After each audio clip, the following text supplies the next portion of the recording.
Merugilah orang yang berada di Jakarta, Jabodetabek, Jakarta, Bogor, Depok, Tangerang, Bekasi.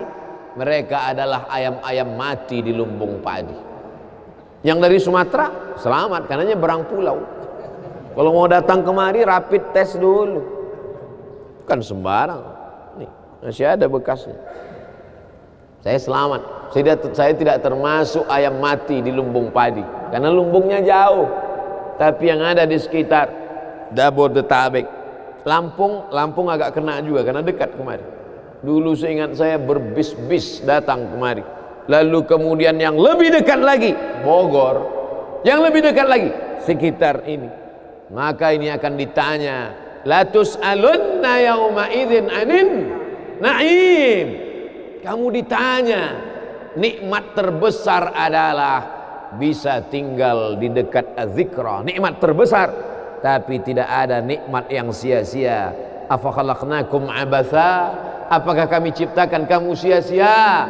Aku beri engkau nyawa, aku titipkan roh di dalam jasadmu, ku berikan ku kesempatan tinggal di dekat az-zikra. Tapi kenapa kau menjadi ayam yang mati di lumbung padi? Perutnya mungkin kenyang, tenggorokannya mungkin tenang, matanya mungkin lapang, tidurnya lelap, tapi jiwa kosong hampa. Akibat apa? Akibat tidak diisi dengan zikir, tidak diisi dengan baca Quran, tidak diisi dengan muhasabah, tidak diisi dengan meneteskan air mata, tidak diisi dengan duduk bersama ulama, tidak diisi dengan sholat berjamaah, tidak diisi dengan kajian-kajian. Sesungguhnya setiap kita datang ke dunia ini sudah membawa benih. Tidak ada yang lahir ke dunia ini kosong hampa. Jadi kalau ada bapak-bapak yang diceramahi oleh orang motivator atau siapapun dia, mari isi anak kita dengan Islam, mari isi anak kita dengan iman. Tidak begitu guys. Kita lahir ke dunia ini bukan dalam keadaan kosong. Kita lahir sudah membawa iman. Mana dalilnya? A'udzubillahi minasyaitonirrajim. Wa idz akhadha rabbuka min bani Adam. Ingatlah ketika Allah mengambil persaksian dari seluruh anak cucu keturunan Adam. Wa asyhadahum. Allah mengambil persaksian. Asyhada yushhidu. Asyhadahum ala anfusihim. Ketika itu Allah bertanya, alastu bi rabbikum, bukankah aku ini Rabb kamu? Semua kita waktu itu menjawab, bala syahidna, ya engkau adalah Rabb kami ya Allah. Setelah kita diisi, barulah kita masuk ke dalam rahim ibu kita, barulah turun ke bumi, barulah datang kemari. Lalu kemudian setelah di sini lupa, antaqulu yaumal qiyamati inna kunna an hadza ghafilin. Kami lupa, kami tidak ingat. Orang yang tidak ingat ini diingatkan. Fadzakir, ingatkanlah. Inna fa'ati az-zikra. Fadzakir, berilah peringatan. Inna fa'ati az-zikra. Inna fa'atiz zikra. Az-zikra bermanfaat untuk siapa? Liman yakhsha, bagi orang yang takut bahwa dia nanti akan bangkit dari tanah, bahwa dia akan hidup sekali lagi, bahwa ruh dan jasadnya akan dipertemukan lagi. Apa mungkin kita ini akan hidup lagi Pak Ustadz? Ucapanmu sama seperti ucapan Asi bin Wa'il yang membawa tulang kering kerontang yang sudah putih tak ada lagi warna. Lalu dia bertanya, hal yuhyi rabbuka hadzal 'idhama ba'da ma baliya wa ramma. Apakah bisa Tuhanmu menghidupkan tulang ini lagi ya Muhammad? Nabi sallallahu alaihi wasallam diam sampai Jibril datang membawakan jawaban. Qul yuhyiha alladhi ansha'aha awwala marrah. Katakan ya Muhammad sallallahu alaihi wasallam kepada Asi bin Wa'il yang tak percaya bahwa tulang itu akan hidup sekali lagi. Yuhyiha alladhi ansha'aha awwala marrah. Dia yang menciptakan tulang itu sebelum ada menjadi ada. Sekarang setelah ada dibuatnya menjadi tidak ada. akan dikembalikannya lagi menjadi ada. Sedangkan menciptakan yang tidak ada menjadi ada saja dia sanggup, apalagi yang pernah ada dibuatnya menjadi tidak ada, dikembalikannya lagi menjadi ada. Innama amruhu idza arada syai'an ayyakula lahu kun. Azmuz zanab, ujung tulang ekor sebesar ibu jari, tulang belakang sampai ke bawah, yang lain hancur. Ketika digali makam kuburan, ada yang tulang-tulang hanya tinggal tulang paha saja, ada yang hanya tinggal gigi dan rambut saja, yang lain hancur. Tapi ada satu yang tidak hancur, kata Allah, disampaikan Nabi Muhammad SAW, ujung tulang ekor sebesar ibu jari. Maka dari itulah nanti yang akan ditunjuk, tumbuh sel-sel tulang, tumbuh kulit-kulit, tumbuh darah daging, bangkit menjadi manusia sempurna di hadapan Allah. Masuk surga itu roh dan jasad. Jannatin tajri min tahtihal anhar. Sungai, air sungai, air sungai dengan gemericiknya, masuk kaki ke dalam air sungai, itu adalah jasad. Kulit menyentuh air sungai terasa dinginnya, itu jasad. Zamharira, zamharira adalah cahaya matahari yang tidak tembus ke bawah. Kenapa cahaya matahari tidak tembus? Karena ada ranting-ranting kayu yang saling terkait satu dengan lain, sehingga kalau duduk di bawah maka cahaya matahari tidak tembus ke bawah. Itu jasad. Maka yang masuk surga itu adalah roh dan jasad menurut Ahlus Sunnah wal Jamaah. Kalau masuk surga cuman roh, saya nggak mau, mimpi masuk surga. Abdul Somad akan masuk surga beserta roh dan jasad, kembali sempurna. Makanya kata Nabi, la yadkhulul jannata ajuz, tak masuk surga orang tua. Menangis semua orang tua, sedih karena tak masuk surga. Nabi tersenyum. Kata Nabi, bukan kamu tua tak masuk surga, kamu akan kembali muda usia belia, 30, 31, 32, 33. Karena masuk surga itu adalah orang-orang muda, anak-anak muda yang bisa menikmati dunia. Begitulah mereka masuk ke dalam surga. Apa makna ucapan Nabi itu?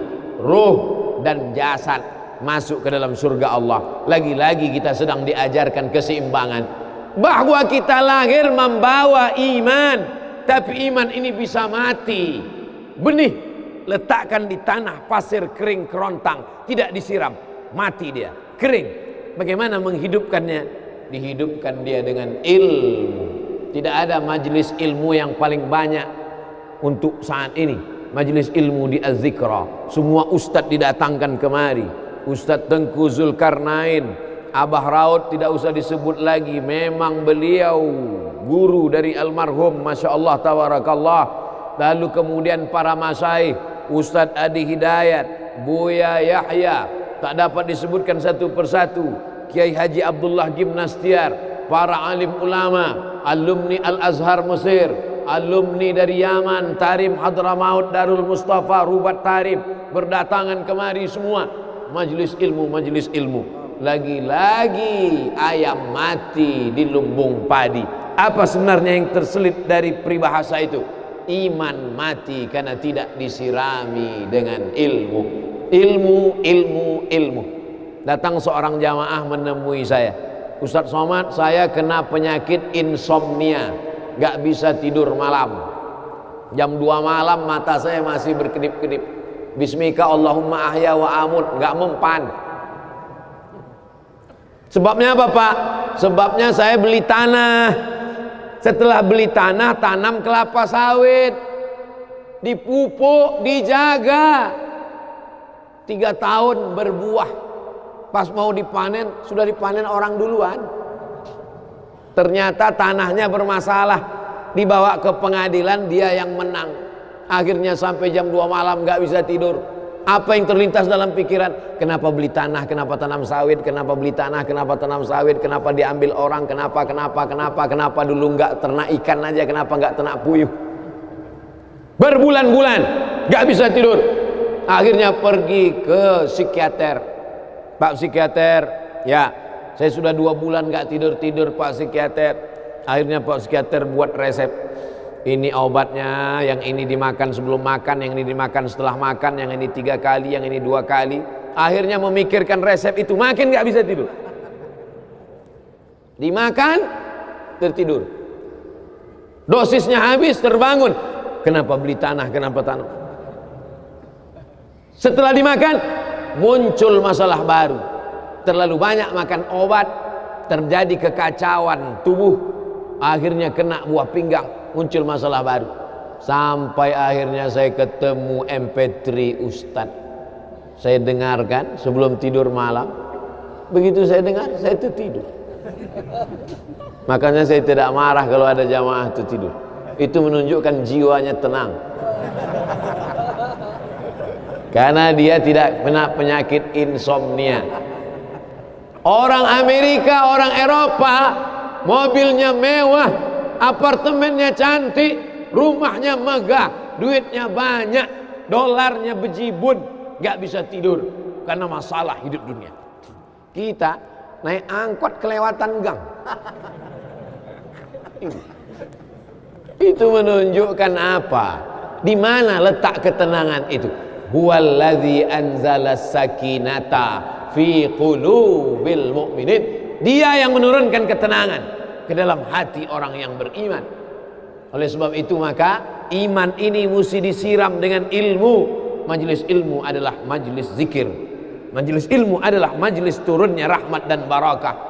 Majtama'a qaumun fi baitin min buyutillah. Sekelompok orang berkumpul di rumah Allah, yatsluna kitab Allah, membaca ayat-ayat Allah, wa yatadarasunahu fima bainahum, mengkaji isinya. Nazalat alaihimus sakinah, turun ketenangan. Wasyiyat bihimur rahmah, turun rahmat kasih sayang Allah. Haffat bihimul malaikah, dikelilingi oleh para malaikat. Wa dzakarahumullahu fi man indah, dibanggakan Allah Ta'ala dengan para malaikat. Tadi malam ketemu dengan murid dari Syekh Muhammad Yasin bin Isa Al-Fadani di Zawiyah Raudhah. Ketemu, cium tangan, barokah, zikir, sholawat, tenang jiwa. Lalu kemudian subuh ini ketemu dengan Abah Raud, ketemu dengan para penghafal Quran, ketemu dengan santri-santri, tenang jiwa. Tidak ada yang menenangkan jiwa ini selain daripada majlis zikir, majlis ilmu. Betapa meruginya ayam-ayam mati di lumbung padi. Benih tidak disiram, mati. Benih yang disiram dengan majlis ilmu tumbuh, tapi tidak berbuah. Maka mesti disiram pakai pupuk buah. Datang konsultasi, ini kenapa tidak berbuah? Kenapa ini tidak berbuah? Karena ternyata dia mesti diamalkan. Sudah dapat ijazahnya, sudah talaqi, sudah halaqah, kenapa enggak berbuah? Belum diamalkan. Paksa-paksakan diri sebelum tidur malam, wudhu dulu, sholat witir. Paksa-paksakan diri bangun malam, tahajud. Paksa-paksakan diri siang, sholat qabliyah, sholat ba'diyah. Paksa-paksakan diri pagi, sholat duha. Paksa-paksakan diri, sholat subuh berjamaah. Barulah dia berbuah. Kalau dia tidak berbuah, dia hanya sekedar pokok kayu yang hanya membuat sampah saja. Tapi paling tidak tempat orang bernaung di bawah ketika panas. Tapi manfaatnya tidak sesuai, karena yang ditunggu itu buahnya. Masa pohon kayu rindang besar tidak berbuah, sementara semangka yang kecil buahnya besar? Oleh sebab itu maka mesti berbuah. Benih disiram, berbatang, berputih, berbuah. Buahnya ranum, cantik dan indah. Begitu dibelah tak bisa dimakan. Kenapa? Ulat semua isinya. Oleh sebab itu mesti dijaga. Benihnya disiram. Apa yang bisa menjaga ini? Diprotek dia. Kenapa apel tidak dimakan ulat? Bukan karena ulat tidak sanggup beli apel, tapi karena disemprot pestisida. Ulat tahu ini ada pestisidanya, maka dia tidak makan. Kita nggak tahu, dimakan. Ikan asin tidak dikerubungi lalat. Tidak ada satupun lalat yang hinggap di ikan asin. Kenapa? Karena lalat tahu ikan asinnya pakai formalin. Manusia nggak tahu. Pintar mana manusia dari lalat? Jangan jawab. Akhirnya orang makan, menumpuklah pestisida dan formalin dalam darah. Apa namanya? CANCER, cancer. Karena dia tidak larut dalam tubuh. Yang lain-lain larut. Makanan-makanan larut menjadi energi, menjadi sampah, dibuang menjadi kotoran. Sama seperti daun, kalau jatuh ke tanah larut menjadi pupuk. Tapi plastik tidak larut, maka plastik sampah bertebaran. Oleh sebab itu maka ini mesti dijaga. Apa yang bisa menjaga buah apel supaya tidak berulat? Jagalah dia dengan ikhlas. Kamu kenapa enggak ke masjid? Saya kalau ke masjid riya, maka saya enggak ke masjid biar ikhlas. Tarkul amal li ajlin nas riya. Kata Imam Fudail bin Iyad, tarkul amal li ajlin nas riya. Tidak jadi beramal karena takut dipuji orang, riya. Wal amal li ajlihim syirik. Beramal karena ingin dipuji orang, syirik. Kenapa kamu enggak pakai sorban? Takut dipuji orang, riya. Pakai saja sorban anak. Jangan takut dipuji orang. Pakai sorban, yakinkan dirimu. Baik. Ustaz, kenapa enggak pakai sorban? Ada masanya nanti pakai sorban. Tarkul amal li ajlin nas riya. Tapi beramal, tapi saya enggak tahan Pak Ustaz, dipuji orang. Luruskan.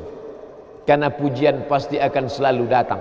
La'atiyannahum min baini aydihim wa min khalfihim wa an aymanihim wa an syama'ilihim. Datang dari depan, dari belakang, dari kanan, dari kiri, dari dalam. Alladzi yuwaswisu fi sudur, dari dalam, dari depan, dari belakang, dari kanan, dari kiri, dari dalam, dari dua aspek, minal jinnati wan nas, dari yang zahir, dari yang batin, berdatangan dia. La uwiyannahum, aku akan goda anak cucu Adam. Sampai kapan? Madamat arwahuhum fi ajsadihim, selama roh masih bersemayam dalam jasad, selama masih hidup, dia terus menggoda. Kapan kita berhenti dari godaan ini? Nanti setelah terbaring, terbujur kaku, bahkan sampai mau sakaratul maut pun dia tetap menggoda. Itulah makanya orang berzikir tidak bisa digoda waktu sakaratul maut. Kenapa? Karena la ilaha illallah akan terngiang di telinganya. Subhanallah walhamdulillah wa la ilaha illallah wallahu akbar. Subhanallah walhamdulillah wa la ilaha illallah wallahu akbar. Kalau itu diucapkan sekali, 10 kali, 100 kali, 1000 kali, terngiang dia di telinga kita. Bahkan ketika kita mau tidur malam pun terngiang dia. Bahkan ketika kita mengigau di tengah malam pun itu yang terngiang. Maka saat mau sakaratul maut pun itu juga yang akan datang. Apa yang kau ucapkan, apa yang kau dengar, apa yang kau fikirkan, apa yang kau renungkan, itu yang akan datang waktu sakaratul maut. Seorang bapak sudah diponis dokter, panggil istrinya, panggil anaknya, bawa ini ke rumah, nunggu malaikat maut datang. Sudah nggak ada obat. Bapak sudah koma, nggak sadar-sadar di rumah sakit. Kalau tetap dipertahankan di ruang ICU, hanya ngabiskan uang saja. Dokter kasihan dengan keluarga, bawa ini pulang. Karena kalau dibawa pulang pasti mati. Begitu mau dibawa pulang, matanya terbuka, sadar dia. Sadar. Ketemu sama saya tanya, apa yang membuat bapak sadar? Waktu saya sedang koma itu datang Abdul Somad.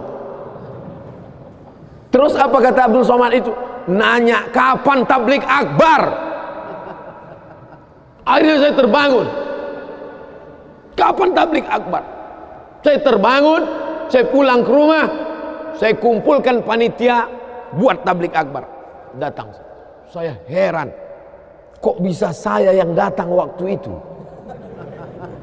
Saya mencoba menganalisa, kenapa waktu dia koma itu saya datang. Saya tanya,